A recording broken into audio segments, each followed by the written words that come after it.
recording. The arena's still up, so you can join whenever. Cool. How long have you been playing Smash? So, to be honest, I think it's been about a year since I started playing Smash. I got a Switch in August, like 2019, and I got like Smash like a few months later, and like I was like immediately hooked. Okay, awesome. And have you been playing competitively at all, or have you mainly just played online, or what's your experience been like? I like I've started playing some like Wi-Fi tournaments and stuff, which has been good, but Cool. I'm still like rarely win matches. Like it feels like almost every tournament I go 0-2, 0-2. Yeah, You that's a know, wall that every player has to work on breaking. yeah, And I think we can definitely get you over that hump. yeah, How that would be good. have you practiced a lot of like combos? And I guess we'll find out. I sent you the arena code. Go ahead and join up, and we'll play. And I'll sort of, I think I'll be able to tell. Oh, you're already here. Cool. I think I'll be able to tell pretty quickly, sort of maybe what's holding you back or uh, what you could work on that would definitely help you a lot. Okay, cool. So are you a solo Ike main? I play Ike and I play a little bit of Lucina as well, but my Lucina isn't very good. And Two, one, okay, good. go! All right, so I can tell. Hold on, one thing before we start. Let me test something with you real quick. So one drill I give to new players, and you're not that new. You seem to understand movement. I saw a fast fall there, right? How comfortable Yeah. are you with short hopping? Uh, I find it like really difficult to short hop without like using Gotcha. the time. Yeah, yeah. Well, in theory, you should be able to use both buttons and it's okay, but that's a little bit harder. A little tip with short hopping is don't press the button down really fast. Like you know how when you're pressing buttons, sometimes you press it with like the tip of your finger, right? Like you're pressing the button all the way down. With Yeah. with short hopping, I like slide my finger over the button, my thumb, so that I'm just like flicking over the button, and that way I release really quick, and that allows for a short hop to be pretty easy. So that's something I would work on for sure. Okay, Um, I've tried practicing that. Yeah, and in terms of drills I would run, in order to beat your opponent, you have to be able to move as best you can. Movement is really, really important in Smash. So Yeah. a drill I like to run is, first off, I'll just practice short hopping. You got to get to the point where you can do it with pretty much 100% accuracy. So you got to go into training mode and basically just do this over and over again. Again, it's pretty easy if you flick the button lightly instead of pressing it down. And that'll just become muscle memory after a while. But don't worry, I struggled with short hopping at the start. Everyone struggles with it. You just got to grind it out, you know. You can do it. You can definitely do it. It just takes time to learn. Okay. And then once I get short hopping down, I'll start mixing in fast falls, right? Because you know you can only fast fall on the way down, right? Yeah. So then you start mixing in fast falls and just do this over and over again until you get the rhythm down and you feel consistent. And then, just so I know that I'm not learning it in a loop, I'll do this. I'll do short hop fast fall, full hop fast fall, short hop fast fall, full hop fast fall. That way I know I feel completely comfortable in my character and completely comfortable doing what I need to do at all times, right? Because you need full control in order to play the game at the best you can. And it also Yeah. makes your character much faster. Like you can get around much quicker, moves are a lot safer, and being able to mix up between short hops and full hops is going to be a huge deal in terms of making your neutral less predictable. Make sense? Yeah. Yeah, that makes sense. Cool. And then once I get short hop, full hop down, I start mixing in aerials and trying to land nair as low as possible, trying to land back air as low as possible, because you know moves are safer the closer to the ground you land them, right? Yeah. Because you cancel them earlier and you can move around faster, which is really important. So yeah, just make sure you get all the mechanics down before you start worrying too much about how to beat other people. But we will go over some things and we'll try to get you to a point where you can win a few more matches. All right? Yeah. All right. Okay, cool. Let's get a fight going. Okay. You're in Britain, right? Yeah. Yeah. Oh, the connection feels pretty good for Britain to US. It's like not that delayed. Yeah, we just, like, I feel like generally in the country we're pretty good at internet. Yeah, that makes sense. I'm East Coast as well, so it's not as bad. My last student was from Australia, so that was rough. Oh yeah. I have like a friend I met from Thailand. So when we play, the connection is always like really laggy. Yeah, yikes. That's difficult.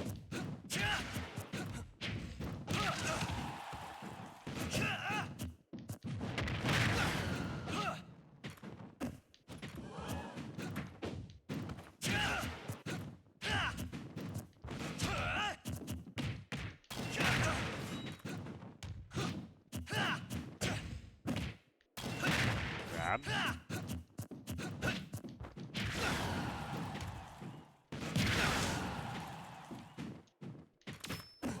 Good air dodge there as well. Very good not to do a quick draw or an upbeat there, because you know would have caught it.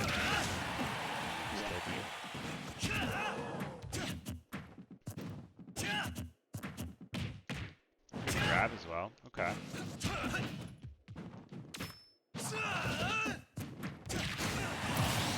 Okay.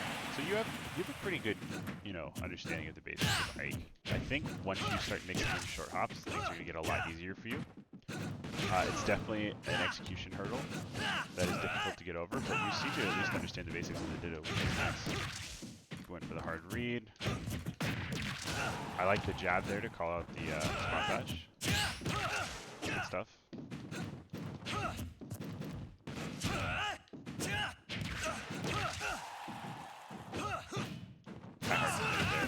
Oh, might work out for me.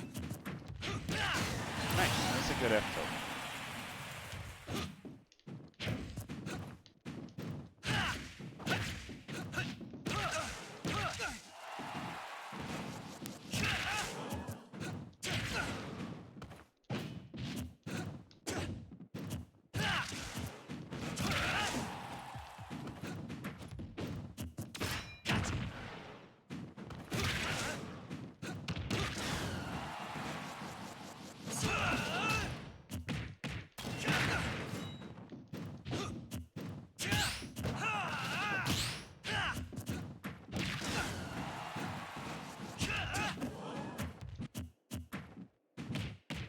Good grab there, knowing that you had shield pressure on. You have good instincts. This is good.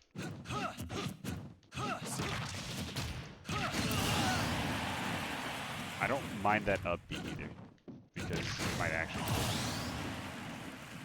There's a concept of like risk reward that you want to always keep in mind, but you're not throwing out anything too terribly unsafe, so it's okay. I like that bait. Down tilt's also a good follow-up there. I didn't do the option you wanted me to that time, but it's pretty common.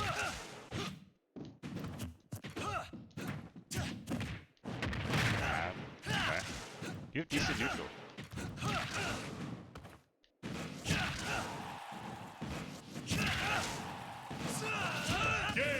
Yeah. Sometimes it's better just to go out and get hit by quick draw on purpose, because I still have trouble recovering sometimes. Yeah. So yeah, in terms of gaps in your play, I think you're going to learn a lot from doing drills. I think you need to learn movement a little bit better. Going into like battlefield and training mode and just moving around a bunch is going to help you a lot. Do some combos on me real quick. Well, let me show you something real quick. So one thing to practice is, again, just moving around. So like in terms of getting faster with things, getting down off platforms faster, you just want to practice all your inputs. So like, you see how fast I got off this platform? There's even little movement optimizations like that that definitely need to become part of your play. Because if you're running off, that's pretty slow, right? But if you run off and you do like a quarter circle down and fast fall right away, you can get off and start moving really quick. If you tap down to get off a platform, that's pretty slow, right? But if you double tap, you'll get a fast fall, and it'll be much quicker, and you can move out of that as well. So there's just like little tiny movement optimizations that are going to make you a lot harder to predict. And that all starts with making fast falls automatic and making short hopping as easy as possible on yourself. Can you do RARs? I can kind of do it. Yeah, I mean that was good.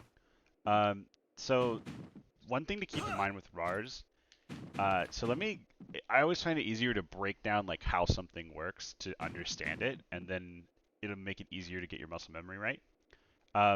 So in Smash, if you do a turnaround really fast, you get this skin animation, right? So the only thing a RAR is jumping during the skid animation. Because if you start the skid and jump, your character will already be turned around. And if you let go of the stick, you'll actually keep all of your momentum, right? So if you want to get good at doing RARs consistently, this is how. You practice doing the RAR without an aerial to start, as just a movement thing, right?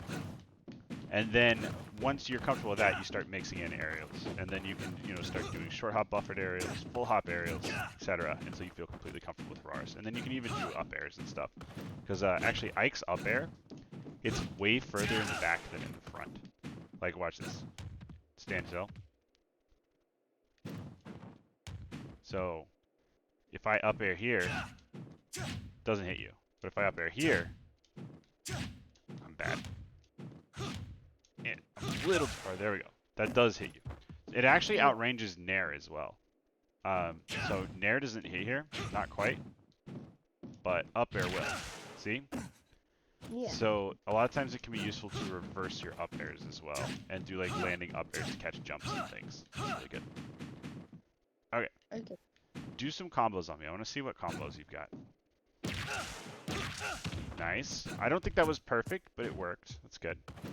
Do your Nair combos. Make sure you get your Nair combos down.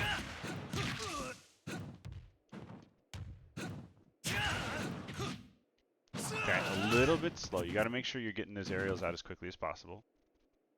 Just do Nair up there.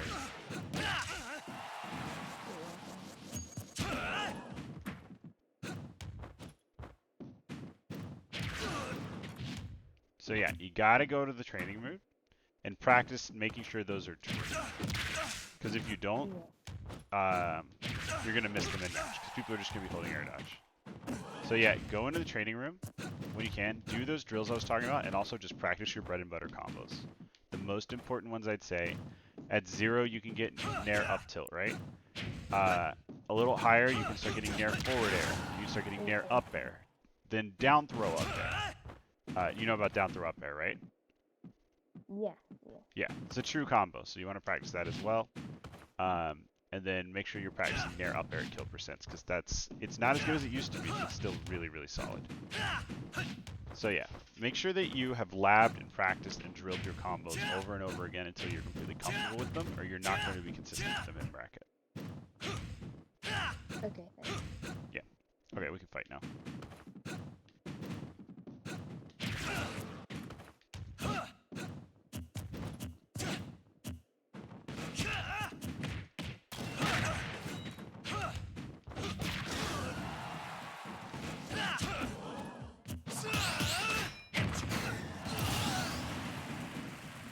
That was kind of lucky. I parried one and it auto-parried the other.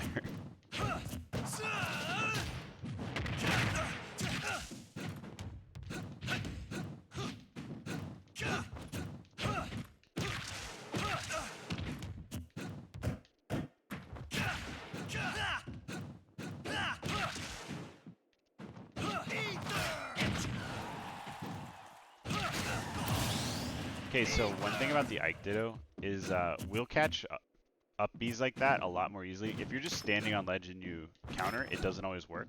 Because if they space so that they go up and like above you, the counter will miss.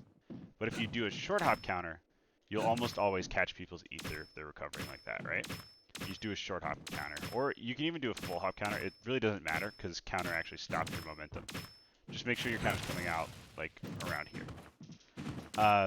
Another thing is if you see your opponent air dodge up like that, you didn't have an option, right? Like you had to air dodge up because you didn't have a jump or you weren't going to recover.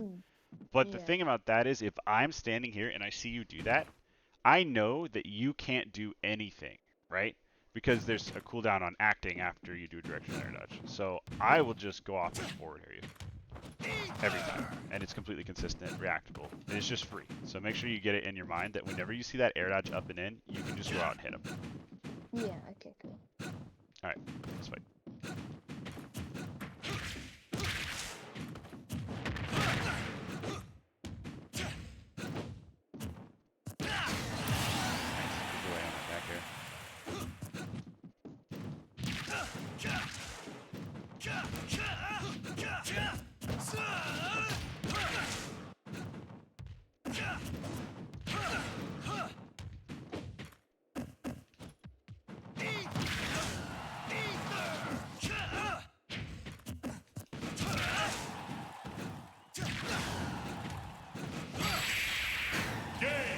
Got to be careful with your quick draws. You got to be aware of your opponent's range that they can threaten you at all times, right? So Yeah. a lot of Ikes aren't going to be jumping out there and trying to hit you like that, but I'm aware of what Ike is capable of more than most people because I play the Ditto all the time. And you need to be aware of that too, not just in the Ike matchup, in all matchups. Know what range your opponent can hit you from, and don't commit to things inside of that range. 3, 2, 1, go!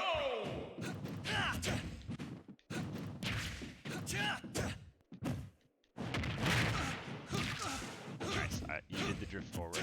That's good to make it true all the time, right?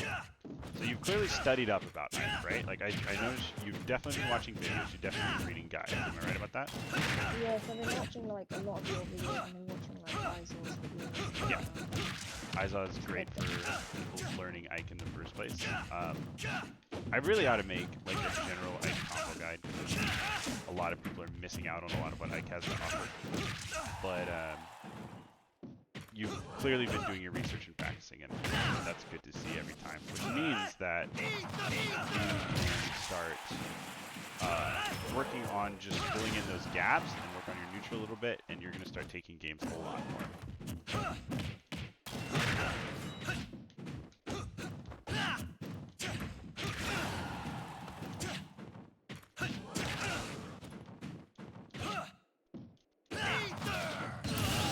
Kind of overcommitted there.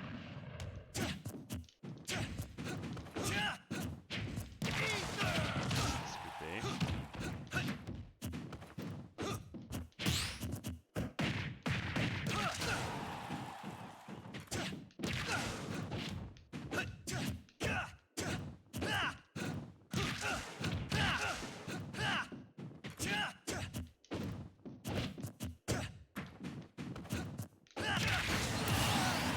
Dash attack is our best bet to just catch landings like that. So if I think I know for a fact that you're going to land with an arrow, I'll just do a dash attack.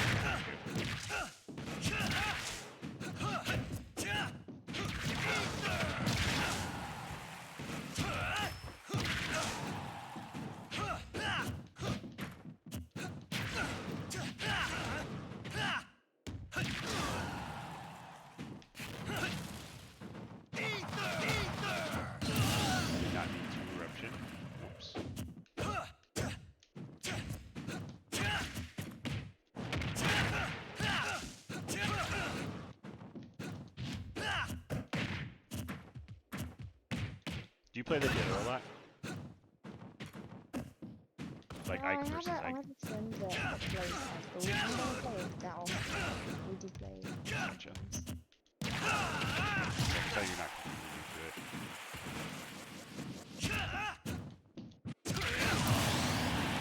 So up smash can like low profile grabs. It's really dumb.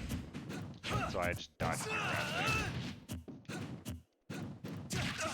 Yeah, I thought it kind of felt like my grab went through you. Yeah, Ike's grab range is not great. Oh my gosh, really?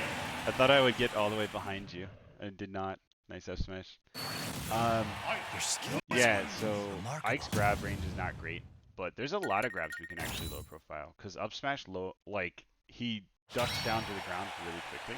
So you're going to dodge a lot of aerials, you're going to call out spot dodges, you're going to call out roll-ins. So I actually like up smash facing away, like, a lot as a kind of bait. And a nice little punish if you notice that they have a defensive habit, or if you think they're going to swing at you. Yeah, I can see 3, that. 2, 1, go!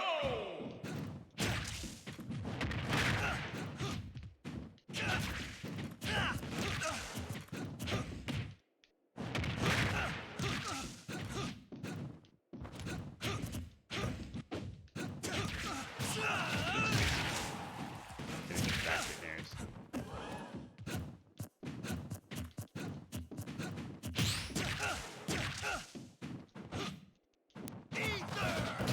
You can just counter that. But I should die. I'm overcommitting a lot against you. I just want to see how you handle it. Gotta make sure that you exploit every time you see someone go for, like, a big read and miss. Make sure they're paying for it. In the case of Ike, I counter it. I pay a lot of times because it's just our easiest way. most consistent. There's other ways, you know, you can counter people out of either, stuff like that, but it's hard to be consistent in your timing of that stuff, especially online. While offline, you know, we could probably do it consistently, but counter is just so much easier.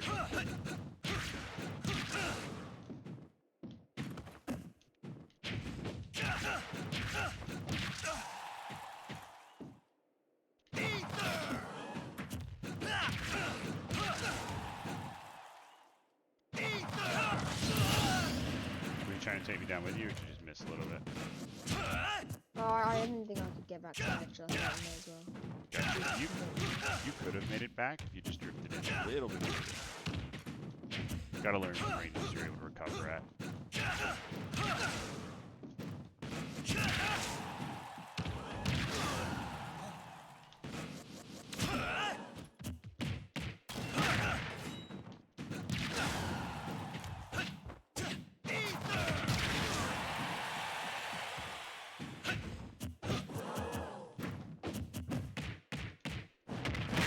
Your instincts on when to grab are very good. You're definitely aware of the pressure Ike exerts, and knowing that at 100% everyone's going to want to shield. So I'm glad that you're still grabbing, even when you know you can't get a kill off of it. It's a good sign. Good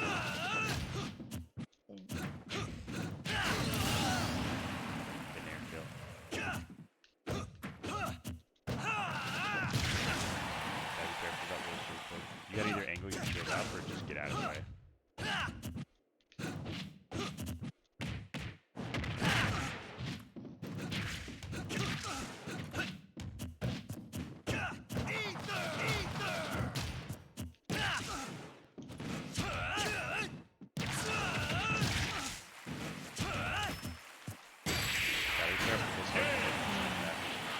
The thing is, like, if that counter hits me, what do you get? Right? You get 50%. Friends. Yeah. And if the counter misses, you lose the game. So you gotta always be thinking about risk reward. Like, what do I stand to gain? What do I stand to lose? And how likely am I gonna hit it? And you gotta balance those three factors in your head to decide for yourself what's worth and what's not.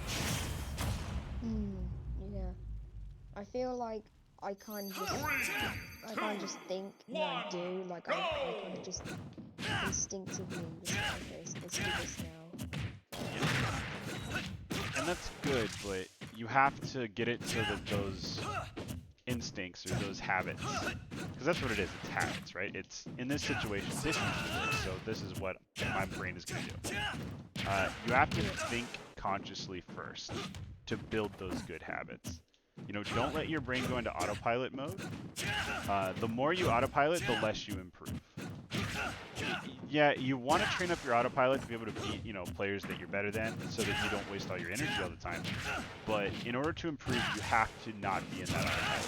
You have to be consciously thinking about your decisions, so that then the good decisions become more and more automatic. Does that make sense? Yeah.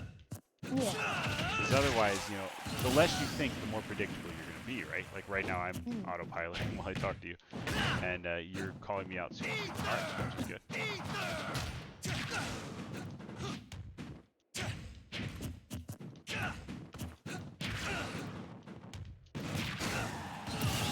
Be aware of that threat range. If you have to, like, quick draw all the way over here, where you can't just get called out for free. If you have the option to drift very far away from your opponent, you often want to do that.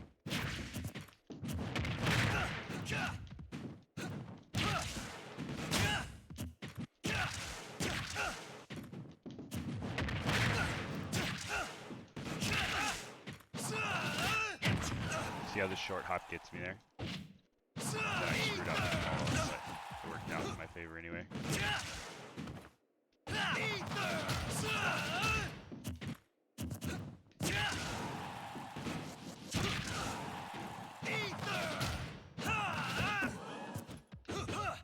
See how even then, when it looked like I was going to make it, I was able to. You got to learn those ranges. And always go for it, because sometimes you're wrong, right? Sometimes you actually can make it. There's no reason to not try. Oops. That was meant to be a quick draw. I've been doing B reverse quick draw a lot lately, and I'm still learning how to do it well, so I misinput it pretty often. said, you just gotta get that muscle memory right. That means screwing it up with friendlies every now and then. Yeah. It's important that you're okay with, you know, doing badly. You can't improve if you can't learn something new if you're not okay with being bad at it first. Because everyone's bad at new things right away.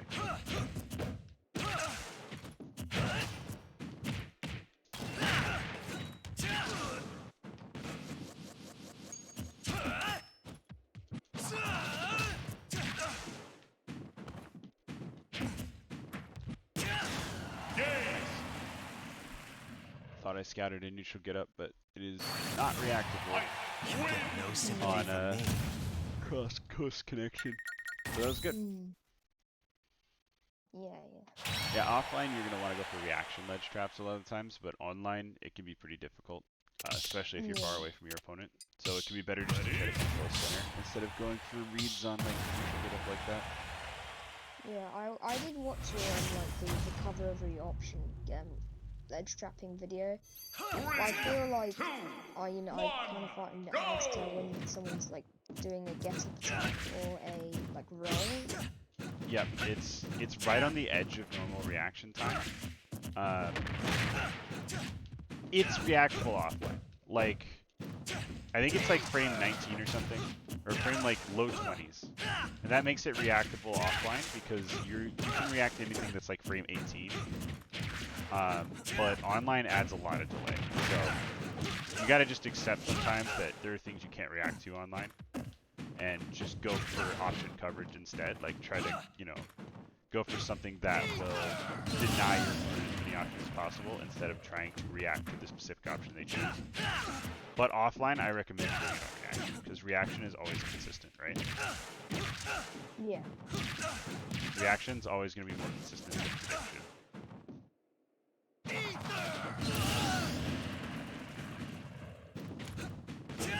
In a situation where you have enough time anyway, obviously.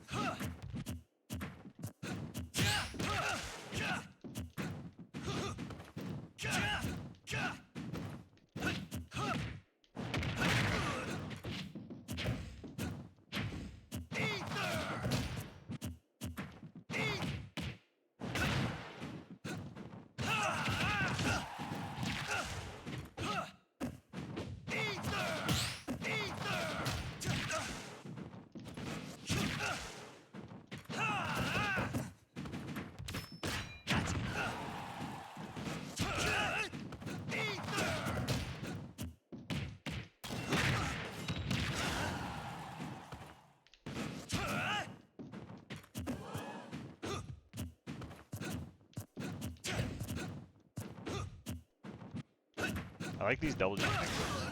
They're very good at, like, you're doing a good job of not predictably landing on your opponent's narrow every time, which is something that gets a lot of low-level X completely destroyed. Because they'll just nair onto their opponent's shield every single time, and then eventually they'll get parried or grabbed or called out in some way.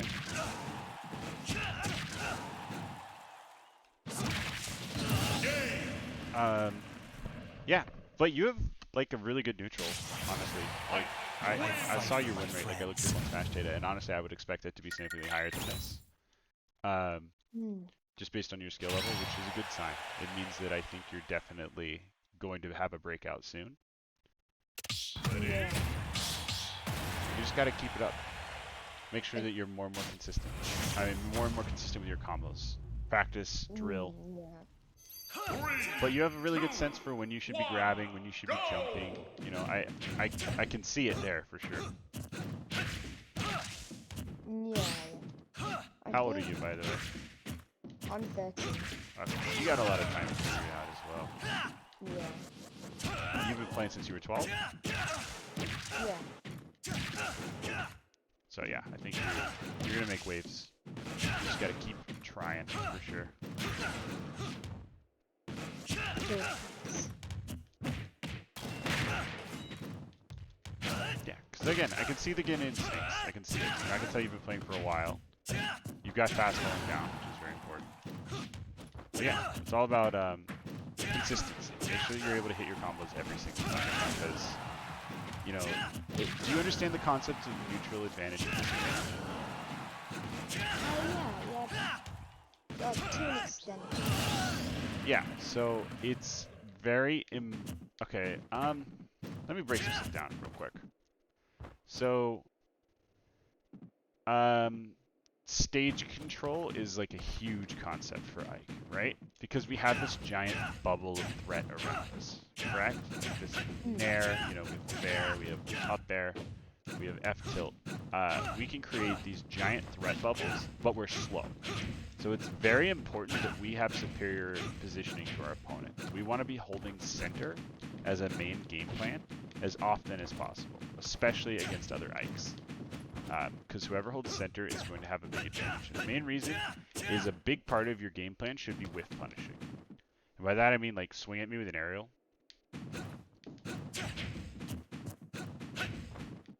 Jump at me with an air.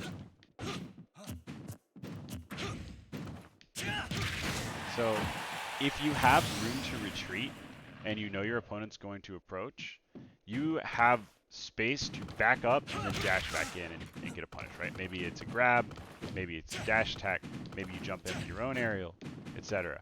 But you do not have that kind of room if you're in the corner. If you're stuck in the corner, your options are very limited because you can jump off stage, which obviously puts you in a very scary situation. You can jump above your opponent, which is always going to be inferior to being below because your opponent can juggle you and you have limited options, right? If you're in the air, you can double jump, you can spot dodge, you can air dodge, you can directional air dodge, or you can swing and attack, right? Those are your only options. While you're on the ground, you have much more versatile movement. You can move around, you can jump, you can, throw out grounded attacks. You have all sorts of options. So it's always better to be center when your opponent is not, and it's always better to be on the ground when your opponent is above you. So those are two goals, like sort of meta goals that I want you to keep in mind outside of just trying to hit your opponent. Make sense? Yeah. Yeah, I think I understand what you're trying to say. Yeah. Cool. Alright, we can fight. So it's always about the main core concept I'm trying to tell you is make sure that you always have more options than your opponent because it's going to make you less predictable. Put yourself in situations where you can pick from more options than your opponent can, and then try to cover as many of your opponents as possible based on how many you can cover at once and how likely you think it is that they're going to do a certain option. It's not about knowing exactly what your opponent is going to do. It's about knowing how you can cover as many options as possible with one option of use. And then putting yourself in a position where you're always going to have more options than your opponent. So yeah, so right now, well, I was trying to go over your head, but I could have gone to ledge, but instead I tried to go over your head to center stage, and I was going to try to do stage control. You in for a counter, which covered that one option, which was nice, but the thing is it does kind of let you get back into center stage. You don't always have to be hitting your opponent. You should be always trying to put yourself in a better position than your opponent, instead of trying to actually hit them, or trying to force them with. So that concept of risk reward applies to this a lot. Because every time you throw out a move, that's a commitment, right? You're locked into that animation for a certain number of frames. So make sure that if you're going to commit to something, that you have a good reason for doing so. Be actively thinking about which moves you use when you use them. And again, this is all going to be hard to process while we're talking, while we're playing. But the VOD will be there with all of this. So I recommend you watch a lot of the interactions you're using here and think about why you lost them. Watch it in half speed, watch it in, 2/3 speed, and think about, okay, why did I lose that interaction? What did I do wrong? How could I fix this in the future?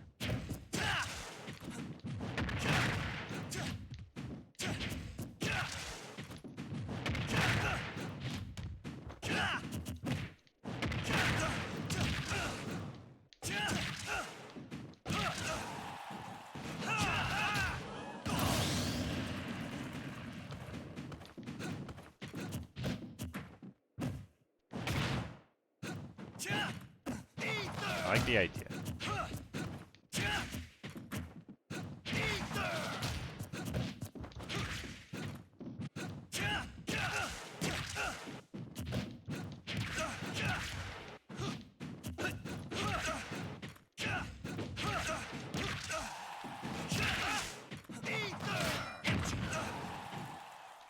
see what I'm talking about? Where if I can Yeah. force you to air dodge in, I can literally just go up and forward air you every single time. Yeah. And you didn't have any option there. Your only mix-up was to maybe like not air dodge and try to take me down with you or something. But you're pretty much dead the moment that counter hit you. Yeah.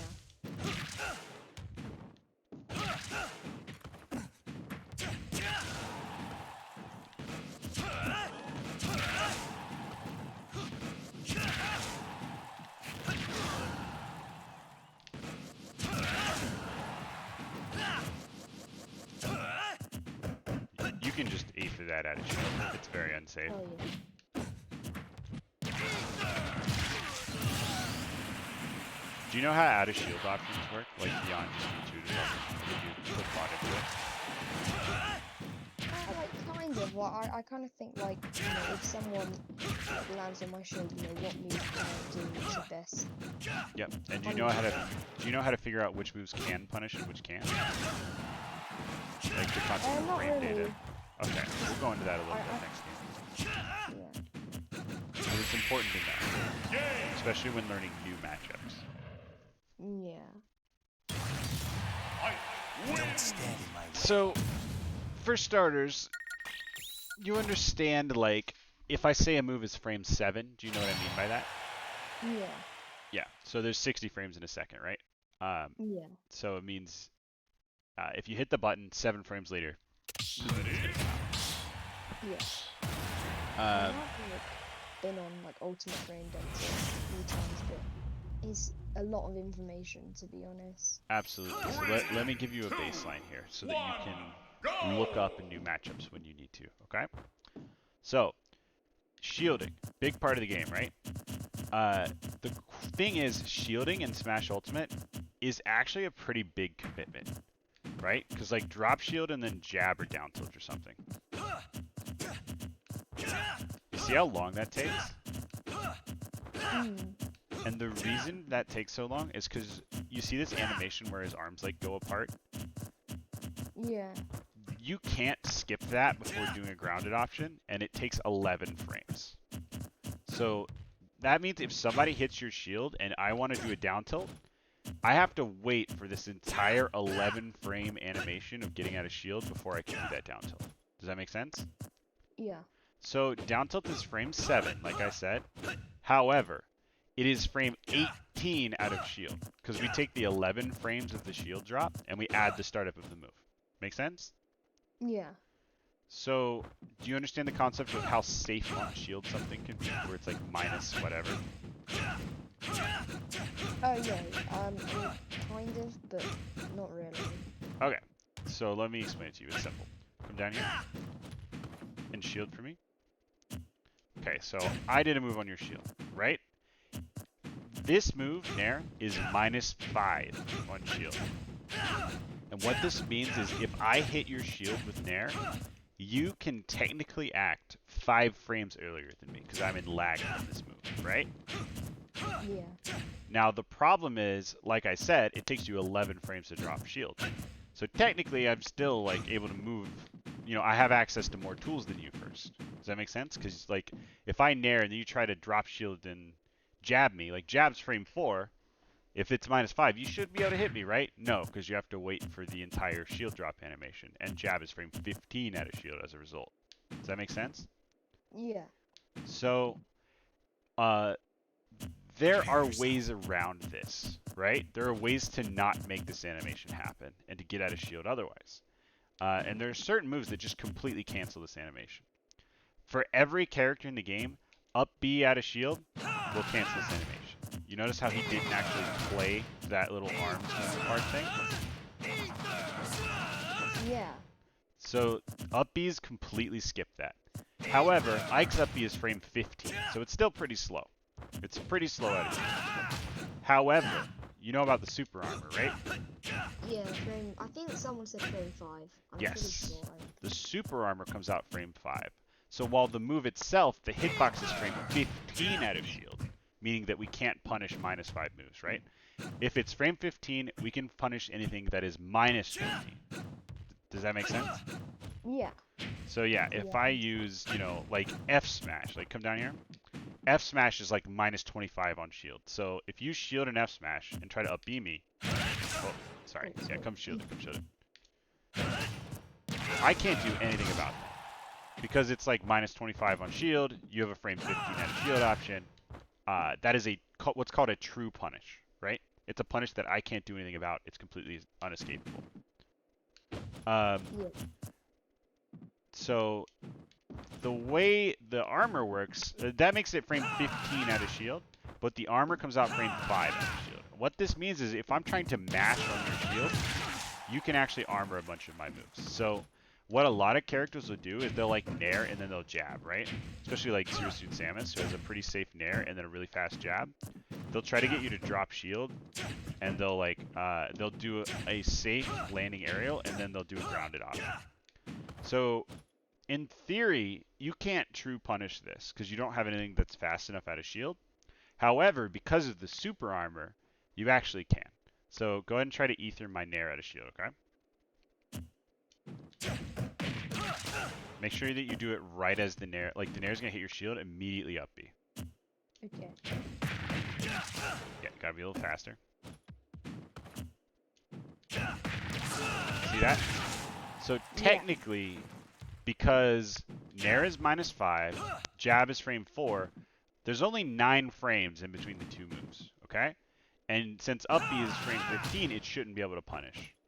But because it's 9 frames and up B gets armor on frame 5, you have time to get the armor out. And so if someone's just mashing on your shield over and over again, like Foxes will do nair and a jab a lot, then you can up B in between a lot of the times and catch them with the armor. So it's like an anti-mashing tool, right? Yeah. Does that make sense so far? Yeah. I think this is pretty helpful. Good, because yeah, once you understand it, you can start looking at Ultimate Frame data yourself and really understanding what the numbers mean and how they affect you. And that'll help a ton with learning new matchups, right? The most important things to learn when you're playing a character is what is their fastest out of shield option? How safe are their aerials on my shield, meaning like what can I punish with what? And what is like, you know, their fastest and safest poke tool. It's good to learn. So, back to out of shield options, right? I said up B completely skips the shield drop animation, right? It's not the only thing. There's a few other things. Up smash completely skips it as well. However, our up smash is like frame 25, so, you know, not the best out of shield option for us. Some characters have very fast up smashes though. Like Charizard has a frame 6 up smash. So he can up smash out of shield on frame 6, meaning like you don't want to be above this character when he's shielding, right? Yeah. I bet you've experienced it before, right? Yeah, I can definitely remember like landing an aerial and then having the claws swipe up at me. Yeah, so when you're fighting Charizard, go ahead and shield. You generally want to be, you know, hitting his shield from far enough away that you're not going to get scooped by his up smash. That's one of the benefits of nair being so big, is we want to try to hit with the tip of our sword as often as possible, because that way we can never get grabbed or like out of shielded by a lot of options. So yeah, the things that can get out of shield: up B and up smash so far, right? Completely skip the shield drop. Now another option, obviously, is grab, right?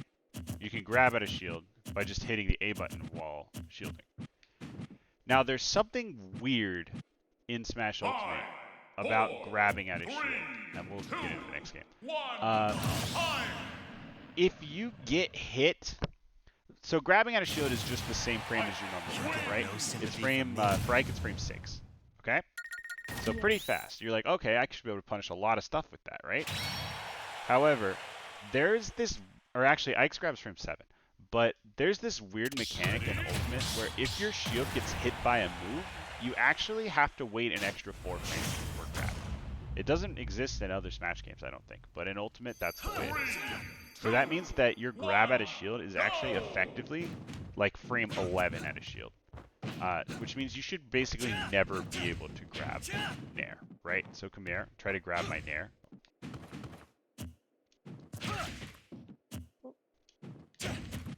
See? So since nair is minus 5, I can get a spot dodge out, and you should never be able to grab it. There are a lot of moves, however, that you can grab. And also, it's good to remember that if I don't hit your shield, your grab is actually still frame 7, so it's pretty fast. So like if I just land here and try to spot dodge without hitting you, hold on, let me do it real quick.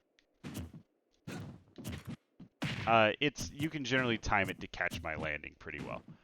It's kind of hard, the pressure's on and we're, this far away from each other. But yeah, that's gonna be around frame 11 out of shield for Ike, frame 10 for characters with the fastest grabs in the game. So there's one more option that gets you out of shield for free. Do you know what it is? No, actually, I don't think I do. Okay, jumping. You see this? I'm skipping that animation Oh, again. yeah. So, because you can jump out of shield and skip this animation, you can do aerials out of shield very quickly, right? So, for us, the only aerial out of shield that really matters for Ike is back air. But it only hits tall characters and only if they're standing at a certain height. Like, if I'm right on you, it actually just won't hit you. Look. See, it just goes over you. So, Ike's aerials out of shield aren't great. But back air's frame 7, so when it can hit, it's good. There's one thing to keep in mind, though. There's a thing... Do you know what a jump squat is? No. So, when you're jumping in Smash Ultimate, if you look really closely, it's hard to see. There's like a 3-frame animation on the ground called a jump squat. Your character like crouches down a little bit before jumping. Oh, yeah. That lasts 3 frames, and you can't start an aerial until it's done. So any aerial that you do off the ground, it's going to have 3 frames added to it before that jump squat. So if I'm in shield and I'm trying to do a back air is frame 7, I have to account for the fact that I have to do my jump squat.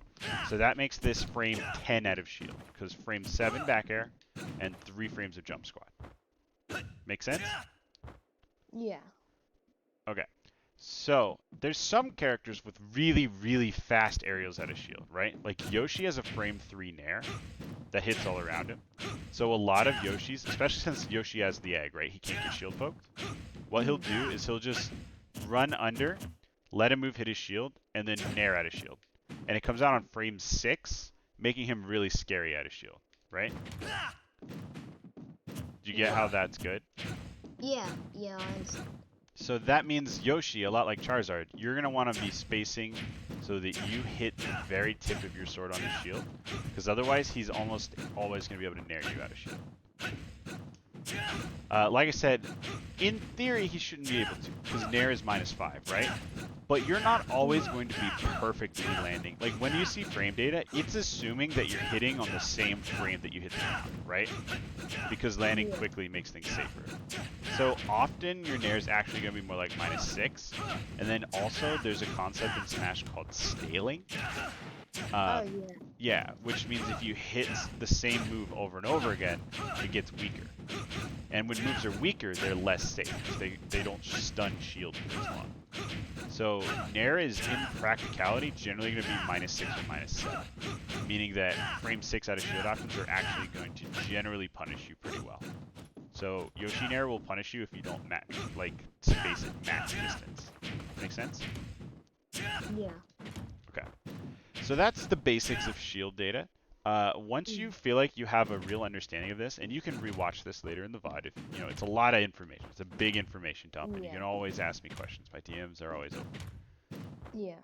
Um, Okay, thanks. yeah, but once you understand all that, it becomes a lot easier to learn new matchups, because you can look at, Wario and say, okay, his fastest out of shield option is nair. It's frame 3. I don't remember what frame it actually is, but yeah. Which makes it a frame 6 out of shield option, which means that I need to space my nairs on his shield. I can't go for, nair spot dodge to try to bait or anything, because he's usually just going to hit you out of shield. Yeah, and it's also good to know what you can use there, because some moves are actually unsafe enough that you can just eat them out of shield. And that can be really good for scoring kills if someone goes for a hard beat or something like that, right? Yeah. Okay. And that's pretty much it for frame data. Again, it's complicated. You might have to spend some time really digging into what it all means. But once you understand it, it's going to make things way easier. Alright, let's reset and get a full fight in. Do you have any questions? Not really. I just feel like I'm definitely gonna have to rewatch this, because I really To be honest, I feel like I've already forgotten like a lot of the numbers. Yeah, well, the numbers themselves don't matter that much, right? It's more just understanding the concepts. Like, yeah, like I said, 11 frames to shield drop, 3 frames for the jump squat. You know, that style of stuff you can just look up whenever you want. You don't need to memorize it. It'll enter your head eventually, and eventually it'll just stick when you've looked at it a bunch of times. I wouldn't, yeah, I wouldn't stress about that. You can always Google those numbers. It's the concepts that I think are very important for you to understand. Yeah. Like, you know, you're still in school. I remember in school, they wouldn't let us look anything up. It was all memorization. And then I got to the real world, and I realized that I can look up whatever I want, whenever I want. And I don't have to memorize anything. So keep that in mind. It's you don't have to memorize those numbers, really, because you're always going to have your computer or your phone right there to look them up. It's just important that you understand how to look up what you need to look up. Yeah.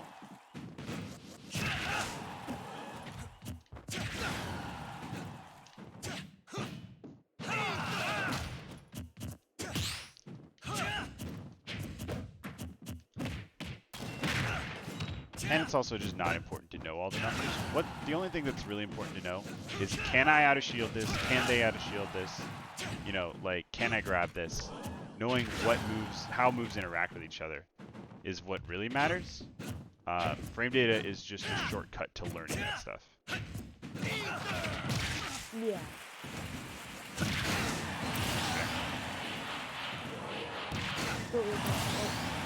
Yeah, I thought we were both gonna die for a second too.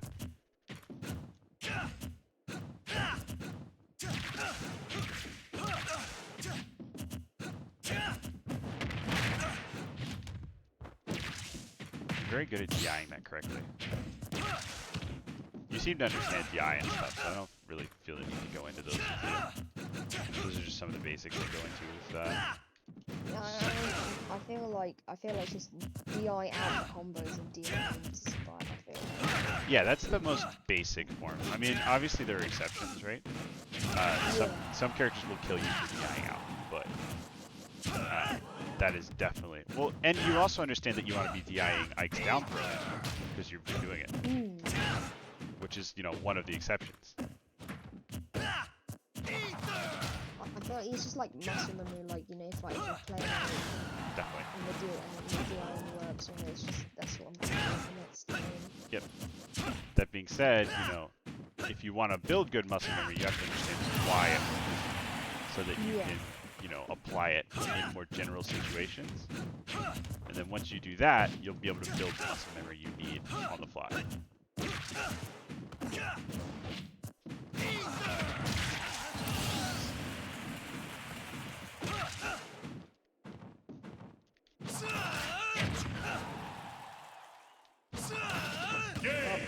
Yeah, you see how that short hop counter? The short hop counter like covers every option there. It's really hard to deal with. Don't stand in my way. So would that work for like Crom as well? The short hop. It doesn't work as well, but it's better. Like Crom has more mix-ups and also can snap from a little bit lower with his up B. So you can counter most Croms, but Croms who are really good at recovering are going to find ways to avoid it. Yeah. 3, 2, 1. So yes, with an asterisk is my answer. Yeah, I mean, because I feel like Crom, you know, like obviously like the side things, you know, I'll probably be forced to use that more. Yeah. One thing you got to remember with Crom though is he has better aerial drift than Ike, and his air dodge is really good. So what they'll do a lot of times is they'll just drift the ledge and then air dodge up, which is a thing we should do as well. Because Ike actually has a pretty good range on his air dodge. So drifting in and then air dodging is a really good option when you don't want to ether. Because you almost never want to ether because, like, look, I have a million ways to exploit it. Yeah.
That's alright. Yep.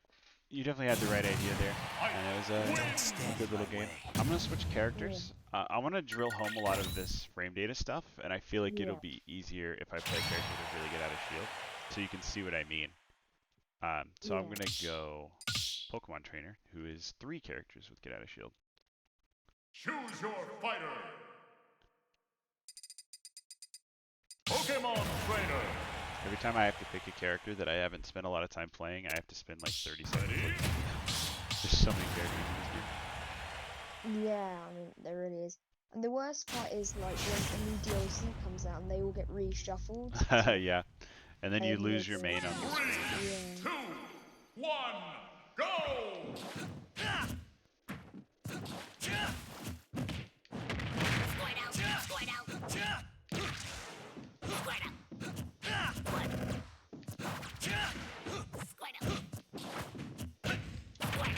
So yeah, I'm able to back air you out of shield there. Start a combo.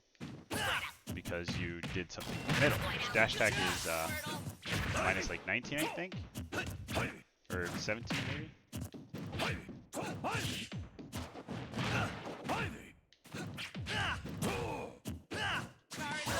But the real out of shield monster is Charizard. Call you out like crazy for... I did not grab ledge. For jumping out of shield too much.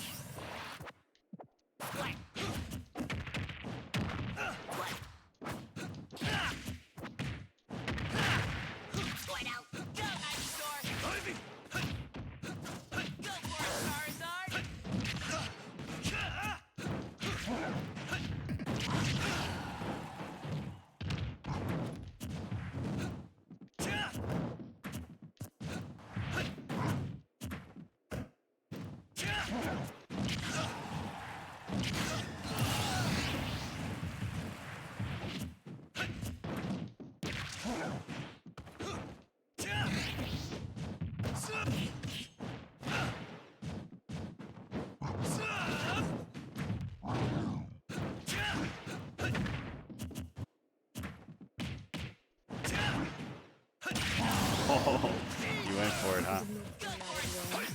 Sometimes it does. You hadn't gone for it the entire session, so I didn't exactly expect it. It was good. I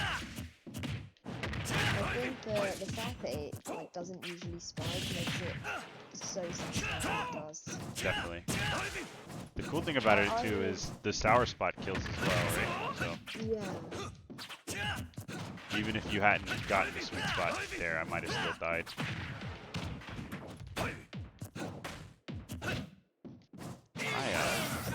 Ivysaur and Squirtle are so bad. I could just hit people with the big lizard. That's it.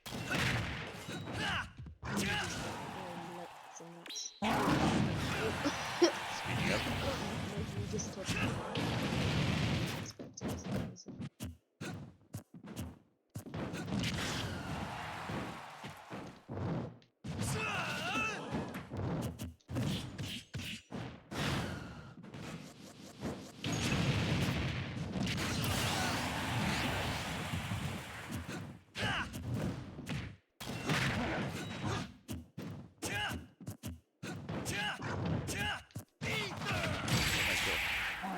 good pressure.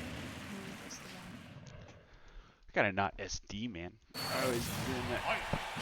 No But sympathy from me. let's do one more. I was trying to teach you the concept of the up smash out of shield, but you actually have pretty good space. You were naring at like a kind of space where you kind of feared the out of shield option, and anytime you saw me going for it, you were grabbing, which is exactly what you should be doing. I feel like you bigged it all up, you know, the crazy Charizard actually, so I was pretty scared. No, yeah, it's good to play at. I mean, Charizard's not even that good. He just has that one attribute that's really solid. Yeah. So you gotta learn those out of shield options. It's really important.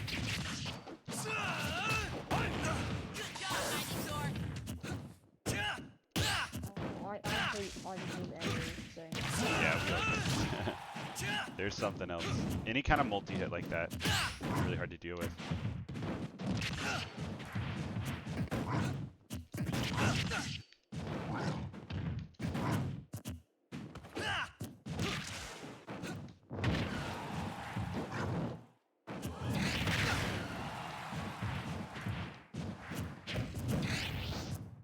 Good safety there. Couldn't get the up B.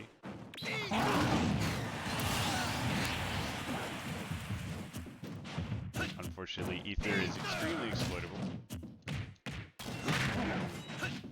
I feel like whenever you want super armor to work, it never does. You just gotta learn when it'll work. The super armor actually only happens when you're on the ground. If you're already in the air, you don't have to. Oh. Yep. So one thing I didn't go over is, you know how I was talking about those 11 frames of shield drop? And then I went over all the moves that bypass it, right? Another thing that bypasses it is actually parrying. Parrying, if you parry, it will completely get you out of shield for free, and that's how I get parried down tilt all the time. Not only does it get you out of shield for free, it also gives you 3 extra frames of advantage. So something that is frame 7, like down tilt, becomes frame 4 out of shield. So because of that, I can punish all kinds of things. Like I can always punish Ike Nair, right? If I get a parry. Yeah. That's something to keep in mind for sure. Yeah, and especially when offline comes back. I try to parry online, but it's, oh my gosh, this is fire breath, dude. I try to parry online, but it's of course not consistent at all. It just depends on your opponent, how close they are, what the connection is like. Just the fact that it's going to be a different timing every time, every single time. Pretty annoying.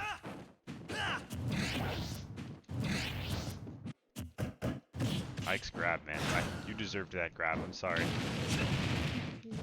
Shards just picks me up and kills me. Yep.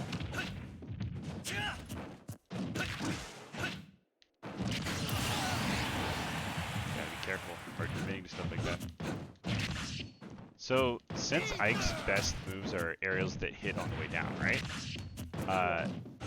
Characters with good rising aerials are something we gotta watch out for. So if you get in the habit of jumping a lot, people are gonna start doing like forward airs on you and just calling you out for jumping. Yeah.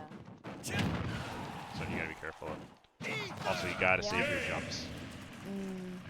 Yeah, they are very precious. Yep. Pokemon You almost always want to be Trainer. quick drawing or air dodging back to stage.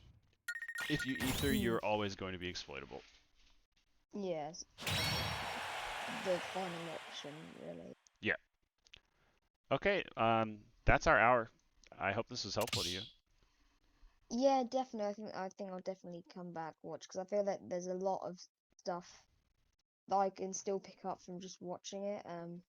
Yeah, I really enjoyed the session. I learned a lot.